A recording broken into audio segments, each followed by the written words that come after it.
सांगली जिल्हा मध्यवर्ती बँकेच्या बाबतीमध्ये आदरणीय पडळकर साहेबांनी सांगितलं की जिल्हा मध्यवर्ती बँकेचे चेअरमन आदरणीय मानसिंग भाऊ नाईक यांनी सरकारकडे मागणी केलेली होती की बँकेमध्ये मोठ्या प्रमाणामध्ये भ्रष्टाचार होतो आहे, गैरकारभार चाललेला आहे आणि याची चौकशी झाली पाहिजे। आणि तीच मागणी मी आणि पडळकर साहेबांनी लावून धरली की घरचा मालकच जर म्हणत असेल कुंपणच शेत खायला लागलं या, तर आम्ही म्हटलं या कुंपणाची चौकशी झाली पाहिजे। आणि म्हणून आता या ठिकाणी निवृत्त न्यायाधीश आदरणीय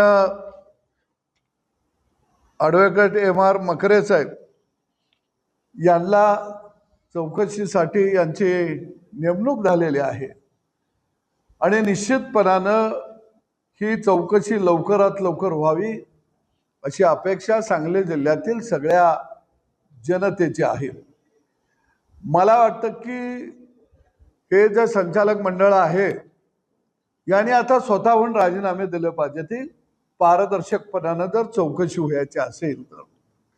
पण मला वाटत नाही की गुळाला चिकाटलेले हे मुंगळं बाजूला होतील। जयंत पाटलांनी परवा तातडीनं बैठक घेऊन ठेवे काय 10,000 कोटी का 1,000 कोटी गोळा झाल्या, नफा 200 का 300 कोटी रुपये झाला। आता हे वाटून कोण कोण घेणार आहोत याची यादी जयंत पाटलांनी सांगितली असते जिल्ह्याला तर बरं झाले असते। जेवढ्या म्हणून ठेवी जमा होतात, पीक कर्ज सोडलं तर बाकीच्या सगळ्या ठेवीचा पैसा जयंत पाटील आणि त्याचं टोळकं वाटून घेत असतं। आणि म्हणून सांगली जिल्हा मध्यवर्ती बँकेमध्ये हे सगळे ठग बसलेले आहेत आणि या ठगाने मोठ्या प्रमाणात भ्रष्टाचार केलाय, त्यांच्यावरती गुन्हा दाखल झाले पाहिजेत। ही मागणी आम्ही विधानसभेमध्ये विधान परिषदेमध्ये लावून धरली आणि मी निश्चितपणाने सांगतो की हे सगळे ठग गजाआड झाल्याशिवाय राहणार नाहीत। यांनी मनमानी पद्धतीनं कर्ज वाटप केलेलं आहे, विनातारण कर्ज वाटप केलेलं आहे, आपल्या बगल बच्च्यांना कर्ज वाटप केलेलं आहे। गोडाऊनात साखर नसताना बाहेरनं फक्त त्या गोडाऊनाला कुलूप लावून सील करायचं आणि आज 10,000 पोती सांगायचं आणि पैसे उचलायचं। अनेक बोगस संस्था यांनी स्थापन केलेल्या आहेत। आता जिल्हा मध्यवर्ती बँक जिंकता यावी म्हणून अनेक बोगस कोऑपरेटिव्ह संस्था रजिस्ट्रेशन करून बँकेला सभासद केलेले आहेत।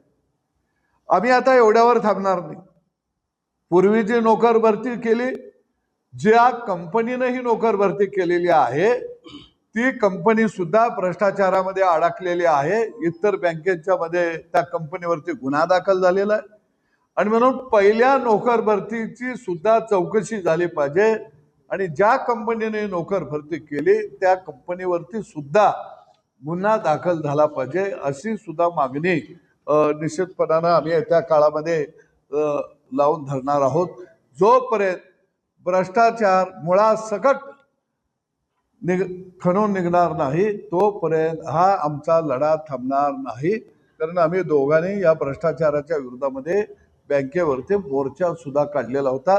मी राज्याचे मुख्यमंत्री आदरणीय देवाभाऊंचा या ठिकाणी त्यांना धन्यवाद देतो की जिल्हा मध्यवर्ती बँक वाचवण्यासाठी निश्चितपणानं एक चांगली भूमिका महायुतीच्या सरकारने या ठिकाणी घेतलेली आहे। एका बाजूला कर्जाचं पुनर्गठन करायचं, मुदत वाढ द्यायची आणि NPA मध्ये बँक नाही असं कागदावरती चित्र रंगवायचं।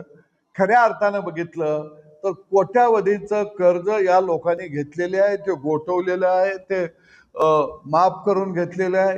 याची सगळी चौकशी या चौकशीमध्ये पुढे येईल आणि ही चौकशी या आदेशामध्ये 3 महिन्याच्या आत पूर्ण करण्याचा आदेश दिलेला आहे आणि मला खात्री आहे 3 महिन्यानंतर प्रशासक तर येईलच, पण हे यांच्यावर सगळे सगळ्यांच्यावरती गुन्हे निश्चितपणानं दाखल होतील आणि जे संचालक आहेत ते येणाऱ्या निवडणुकीमध्ये निवडणूक लढवायला सुद्धा पात्र असणार नाहीत, ते सगळे अपात्र ठरतील. महत्त्वाचा विषय आहे, सदाभाऊंच्या नेतृत्वामध्ये जिल्हा बँकेचा जे भ्रष्टाचार सुरू आहे त्या भ्रष्टाचाराला आळा घालावा म्हणून आमचा प्रयत्न आहे. राज्याचे मुख्यमंत्री माननीय देवाभाऊंना मागच्या 5-6 दिवसापूर्वी आम्ही भेटलो होतो. काल सदाभाऊ तर बसून निर्णयच करून घेऊन आलेले आहेत. जी 83ची चौकशी झाली होती, 83च्या चौकशीमध्ये अनेक गैरप्रकार हे जिल्हा बँकेचे रेकॉर्डवरती आलेले आहेत, म्हणजे सिद्ध झालेले आहेत की त्यामध्ये गैरव्यवहार झालेला आहे आणि जो करोडोच आहे. तर 88ची चौकशी सुरू होती, काही कारणानं ती चौकशी थांबली होती. तर आत्ता माननीय मुख्यमंत्री महोदय यांच्या सूचनेनं काल एक आदेश पारित झालेला आहे. डॉक्टर महेश कदम, विभागीय सहनिबंधक सहकारी संस्था कोल्हापूर यांनी आदेश काढलेला आहे. जे बिपिन मोहिते हे चौकशी अधिकारी होते जिल्हा बँकेचे, त्यांच्या ऐवजी निवृत्त न्यायाधीश माननीय ॲडव्होकेट M.R. मखरे यांची नियुक्ती काल केलेली आहे आणि येत्या काही दिवसामध्ये या बँकेची जी 88ची चौकशी आहे ती चौकशी पूर्ण होऊन त्यांच्यावरती कडक कारवाई व्हावी अशा पद्धतीची भूमिका आमची आहे. आता ही चौकशी अधिकाऱ्यांची नेमणूक झाली, त्याचं पत्र पण आता आम्ही तुम्हाला देऊ.